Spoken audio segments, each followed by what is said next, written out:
Hello વિદ્યાર્થી મિત્રો, કેમ છો બધા? મજામાં ને? આપ સૌનું મારી યુટ્યુબ ચેનલ પર હાર્દિક સ્વાગત છે. જો તમે હજી સુધી મારી ચેનલને સબસ્ક્રાઇબ ન કરી હોય તો અત્યારે જ કરજો, જેથી તમને આગળના જે વિડીયો આવવાના છે તે તમારા સુધી વહેલી તકે પહોંચી રહે. તો આજના વિડીયોમાં આપણે જોઈશું ધોરણ 6 પ્રકરણ 3 એમાં 3.1 માં પ્રશ્ન 1 તમામ અવયવ લખો. પ્રકરણ 3 એટલે કે સંખ્યા સાથે રમત. સંખ્યા એટલે રમવાનું છે. પહેલા તો આ ચેપ્ટરમાં આવે શું? તો કે અવયવ આવશે, અવયવી આવશે, વિભાજ્ય સંખ્યા આવશે, અવિભાજ્ય સંખ્યા આવશે. જો એનો તમારે પૂરેપૂરો ખ્યાલ મેળવવો હોય, અવયવ કોને કહેવાય, અવયવી કોને કહેવાય, વિભાજ્ય સંખ્યા, અવિભાજ્ય સંખ્યા, એકી સંખ્યા, બેકી સંખ્યા, તો મારી ચેનલમાં શરૂઆતના વિડીયોમાં જજો.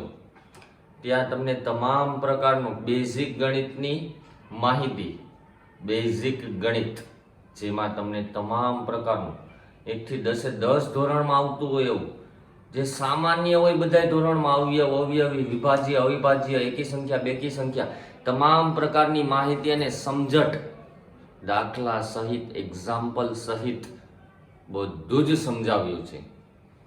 તો આ ચેપ્ટર જુઓ અથવા આ ચેપ્ટરના દાખલા ગણો. એની પહેલા જે આગળના વિડીયો છે બેઝિક ગણિતની સમજના, એકવાર જરૂર જોઈ લેજો, જેથી તમને ખ્યાલ આવે દાખલા ગણો.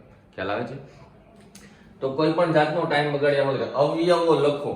એટલે કે આ સંખ્યા કોના કોના ઘડિયામાં આવે. ટૂંકમાં જે બોર્ડ ઉપર સંખ્યા લખી છે એ સંખ્યા કોના ઘડિયામાં આવે, કઈ સંખ્યા વડે ભાગી શકાય. ખ્યાલ આવે છે? તો પહેલી સંખ્યા છે 24.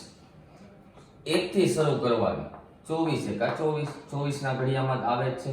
2 વડે ભગાય તો કે હા, 12 દુ 24. 3 વડે ભગાય તો કે હા, કેટલા તેરી 24 થાય, 8 તેરી 24. 4 વડે ભગાય તો કે હા, 4 છંગ 24. પતી ગયા. હવે અવયવો તો કે આપણે ભાગ પાડ્યા, ઈ જ એના અવયવો કયા કયા છે? તો કે 1, 2, 3, 4, 6, 8, 12 અને 24. આડી એવડી લીટી થાય તો અવયવો કયા કયા થયા? 1, 2, 3, 4, 6, 8, 12 ને 24. અવયવો એટલે કે જે સંખ્યા આપી છે તેનો અવયવ હોય એક, અને જે સંખ્યા આપી તેનો અવયવ હોય જ. અવિભાજ્ય સંખ્યા, ધારો કે મેં 17 લીધી, 17 ના અવયવ પાડવાના કીધા, તો 17 કોઈના ઘડિયામાં ન હોય, માત્ર ને માત્ર એ પોતાના એકના જ ઘડિયામાં. તો એના અવયવ શું પડે કે 17 અને 1. તો આના પરથી આપણને શું શીખવા મળ્યું કે ગમે તે સંખ્યાના અવયવ પાડો તો એના અવયવમાં એ સંખ્યા અને 1 એ પોતે આવવાના જ છે, બીજા આવે કે ન આવે. ક્લિયર? પછીની સંખ્યા 15, તો કે 15 એટલે 15, 3 પંચા 15. બીજા એના અવયવ પડતા જ નથી. મને તો ખબર છે, તમારે ખબર રાખવાની છે. 1, 3, 5 ને 15 આ એના અવયવ થઈ ગયા. ક્લિયર છે? કઈ અઘરું છે આમાં? ઘડિયા આવડે તો અવયવ, અવયવી આ ચેપ્ટર આવડે.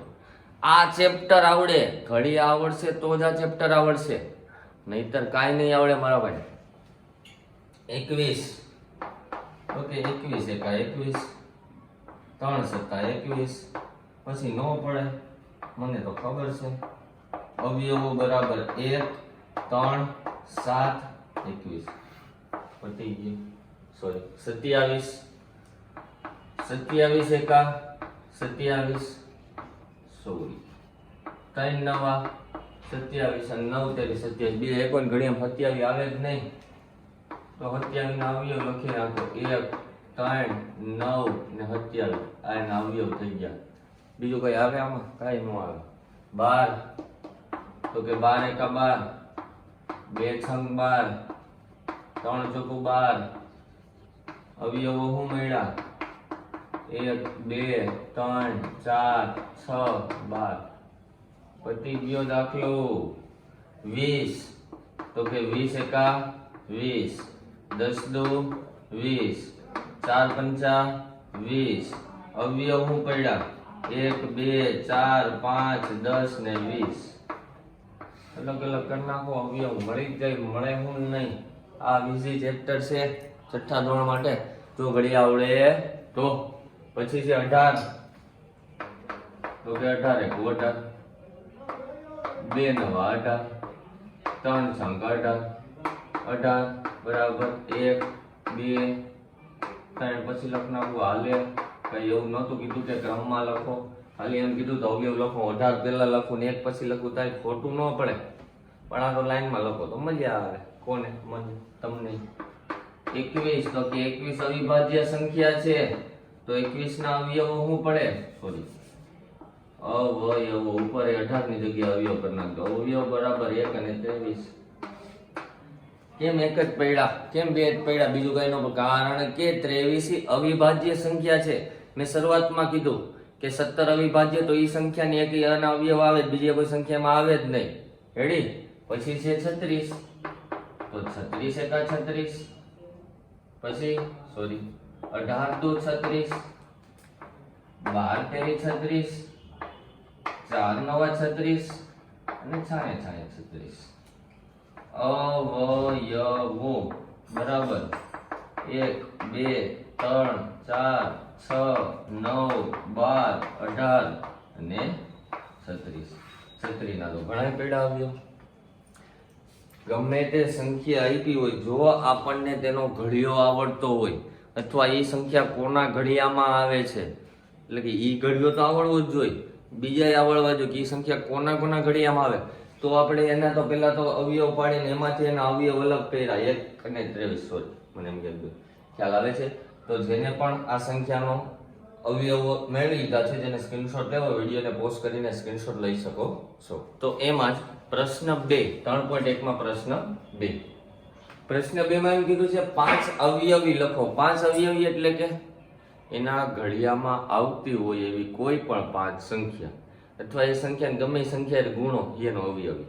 શોર્ટમાં 5 છે, આપણે ગુણાકાર કરવાનો. 5 એકુ 5 તો આ પેલો અવયવી, બીજો 5 દુ 10, ત્રીજો 5 તેરી 15, ચોથો 5 ચોકું 20, પાંચમો પછું 25.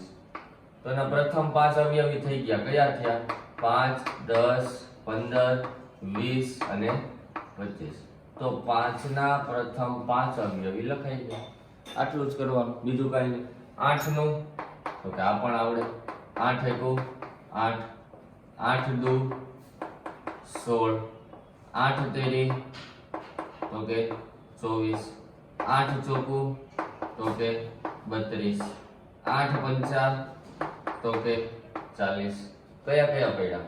8 16 24 32 અને 40. આના અવયવ પડી ગયા. કાંઈ છે આમ? પછી તો કે 9મો, 9 એકુ 9, 9 દુ 18, 9 તેરી તો કે 27, 9 ચોકું તો કે 36, 9 પંચા તો કે 45. તો આના શું પડ્યા? 9 18 27 36 ને 45. ક્લિયર છે? અવયવી એટલે કે એના ઘડિયામાં આવતી હોય સંખ્યા અથવા ઈ સંખ્યાને તમે ગમે એ સંખ્યા વડે ગુણી નાખો, જે જવાબ આવી તમારો અવયવી થઈ ગયો. 8 ને 15 વડે ગુણું, જવાબ આવ્યો એનો અવયવી.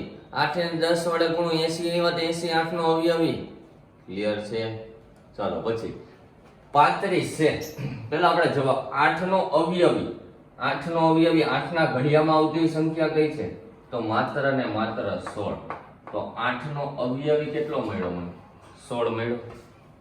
સેમ ટુ સેમ 7 નો અવયવી, 7 ના ઘડિયામાં આવતી હોય સંખ્યા કઈ?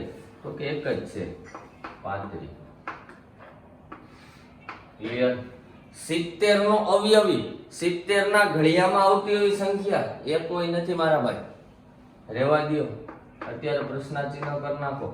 30 નો અવયવ, અવયવ એટલે કે 30 એ કોના ઘડિયામાં આવે છે? 20 25 કે 15? તો કે 15 ના. તો 30 નો અવયવ કેટલો થયો? 15. 50 નો અવયવ, 50 કોના ઘડિયામાં? 20 ના કે 25 ના? તો કે 25 દુ 50. સોરી કેટલો આવે? 25. તો જવાબ શું આવી ગયો તમારો? 20 નો અવયવ, 20 કોના ઘડિયામાં આવે? તો કે 20 છે પોતાના ઘડિયામાં આવે ને, આવડા જેવું થયું. મારું ઘર હોય તો મારા ઘરમાં જ આવું ને, તો 20 છે તો 20 ઈ પોતા 20 ના ઘડિયામાં તો આવે કે ન આવે? તો 70 નો અવયવ કઈ નથી આપ્યું, અને આપ્યો હોય તો એક તો 70 આવે, 140 આવે, 210 આવે, 70 નો ઘડિયો અવયવ. એટલે જો આપ્યું હોય તો આપ્યું નથી એટલે તેનો કાંઈ ન આવે નહીં. જોડકા જોડવાના હતા. 35 ની સામે શું આવશે? તો કે 7. 15 ની સામે શું આવશે? તો કે 30. 16 ની સામે તો કે 8. 20 ની સામે 20. 25 ની સામે 50. ખ્યાલ આવ્યો? તો જેને આ 3.1 માં આનો સ્ક્રીનશોટ લેવો હોય એ લઈ શકે છે. અને અગત્યનું છે આ ચેપ્ટરમાં તો કે અમુક સંખ્યાઓની ચાવીઓ જે 2 ની 3 ની 2 ની 3 ની 4 ની 5 ની 6 ની 8 9 ની 8 ની 10 ની 11 ની એ અમુક સંખ્યાની ચાવીઓ જે મારો શરૂઆતનો વિડીયો છે જે શરૂઆતમાં ઉતાર્યો હતો તેમાં સંપૂર્ણપણે તમને માર્ગદર્શન આપ્યું છે, સંપૂર્ણપણે સમજટ આપી છે. તો એ વિડીયોનો ઉપયોગ કરીને એ વિડીયો જોઈને તમે આ ચેપ્ટરનું સોલ્યુશન કરી શકશો. ખ્યાલ આવે છે? તો આ વિડીયોમાં આપણે જોયું સ્વાધ્યાય 3.1 નો પ્રશ્ન 2 અને પ્રશ્ન 3. તો આ વિડીયોને આપણે અહીંયા જ સમાપ્ત કરીશું. અને આ વિડીયોને તમે લાઈક કરવાનું, શેર કરવાનું અને સબસ્ક્રાઇબ કરવાનું ક્યારેય ભૂલતા નહીં, જેથી તમને આગળના સ્વાધ્યાય હવે જ્યારે ધોરણ 6 નું આવશે ત્યારે સ્વાધ્યાય 3.2 નો વિડીયો આવશે, તો એ વિડીયો જોવાનું તમે ભૂલશો નહીં. ખ્યાલ આવે છે? તો વિદ્યાર્થી મિત્રો, થેન્ક યુ વિદ્યાર્થી મિત્રો. હવે મળીશું આપણે નેક્સ્ટ લેક્ચરમાં.